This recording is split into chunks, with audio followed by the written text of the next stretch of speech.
All right, what's going on, everybody? Needs more drums back in Farming Simulator 25 for a quick tutorial video where today I'm going to show y'all how to use the store in the game.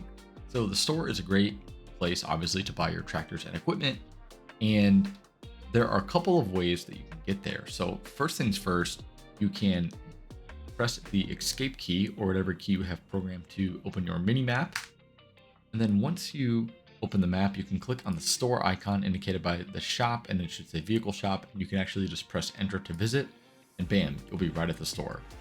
Another way to get to the store is to press the P key on your keyboard, unless you have that programmed to a different control, but I'll press P and you can pull up the store menu. Obviously, once you get to the store, you can also click R when you're by this icon, and that will pull up the store menu as well. So we'll go through the menus here from top to bottom. So the first menu in the store is brands. And so you can actually filter equipment by brand to pick the type of equipment that you want. So say that I want a John Deere tractor. I can scroll down to J. I can click on John Deere and I have all of the equipment available to me, whether that be a tractor. You see we have some forage harvester headers and some different kind of harvesters, and also different equipment like cultivators. We have a baler, we have some weights, just all the equipment made by John Deere. You can do that for any brand and just click on the brand that you want. So the second menu is your vehicles and equipment by category. So you have categories like drivables, which include all of your tractors, trucks, cars, and then various different kinds of equipment. As you scroll through all of these, you can find the type of equipment that you're looking for, and then click into each individual category to bring up the various equipment offered in that category.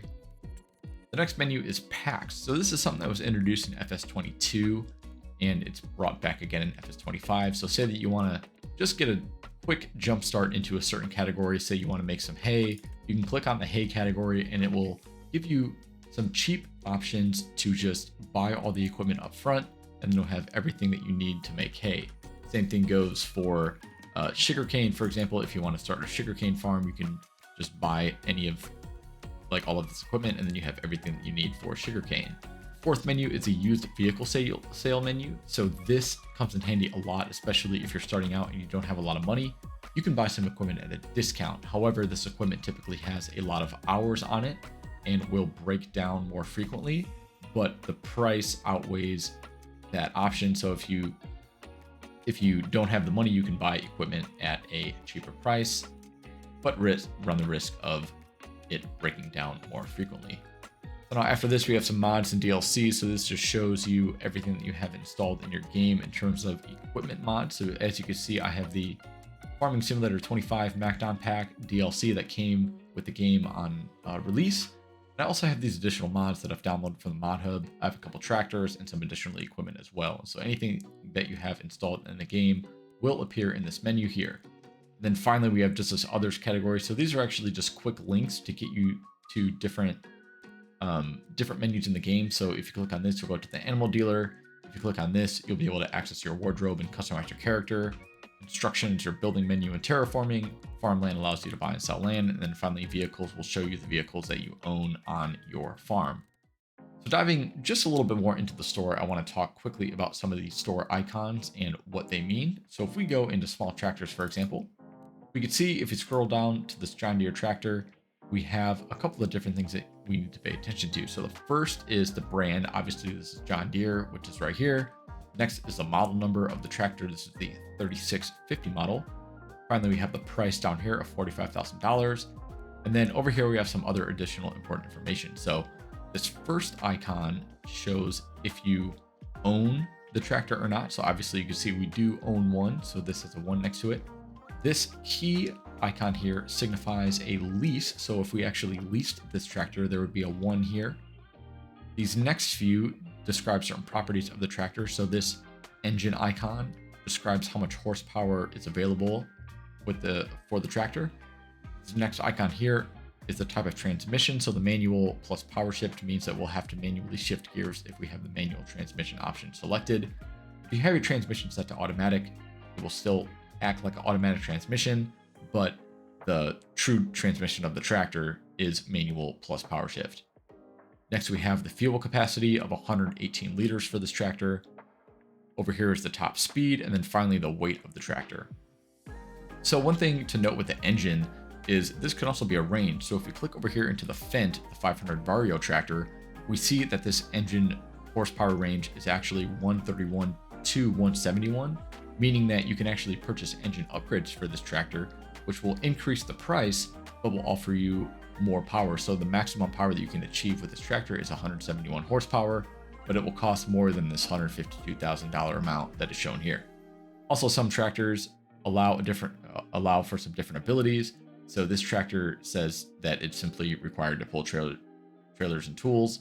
But if we click on the Fendt again, we also see that this tractor can also attach a front loader. So some tractors can attach front loaders, some of them can't.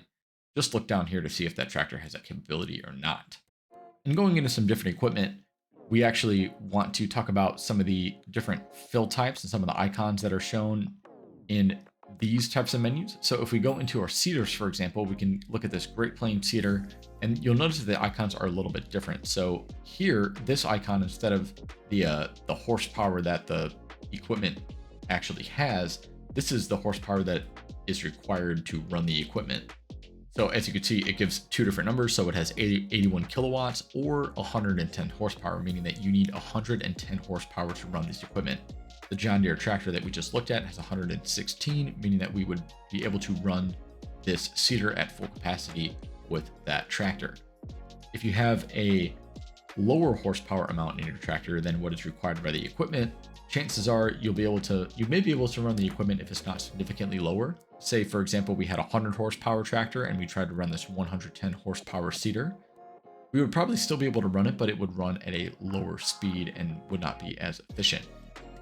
The next icon here is the fill level. And as you can see, again, this is the range. So this seeder potentially has some kind of upgrade that can increase the fill capacity of the seeder, but it will range from anywhere to 1270 to 1800 liters.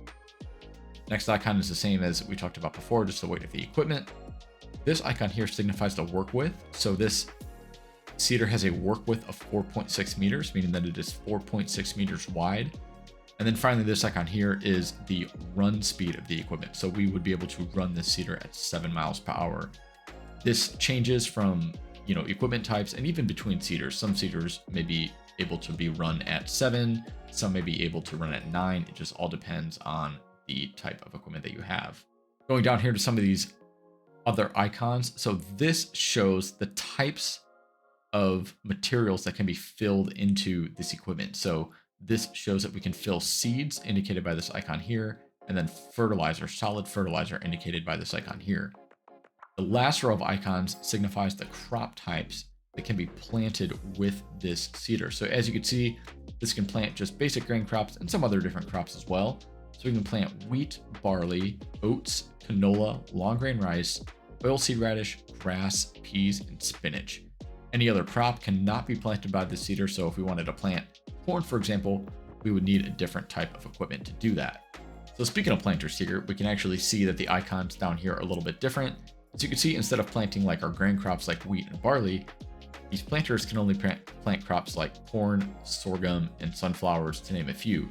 So different equipment can plant different crop types, and you want to make sure that you get the right type of equipment for the correct crop type.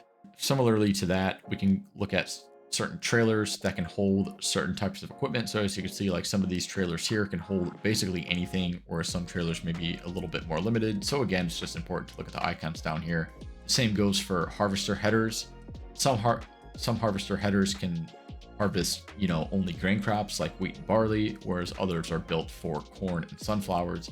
So just check the icons down here to look at what type of equipment can deal with which type of crop or material. So that's pretty much it. Navigating the store is not that bad, and you can go about it in a few different ways. If you found this video helpful, please feel free to leave a like or a comment below if you have any other additional questions. But in the meantime, I hope y'all have a great rest of your week, and I will see you in the next video. Thanks a lot. See you later.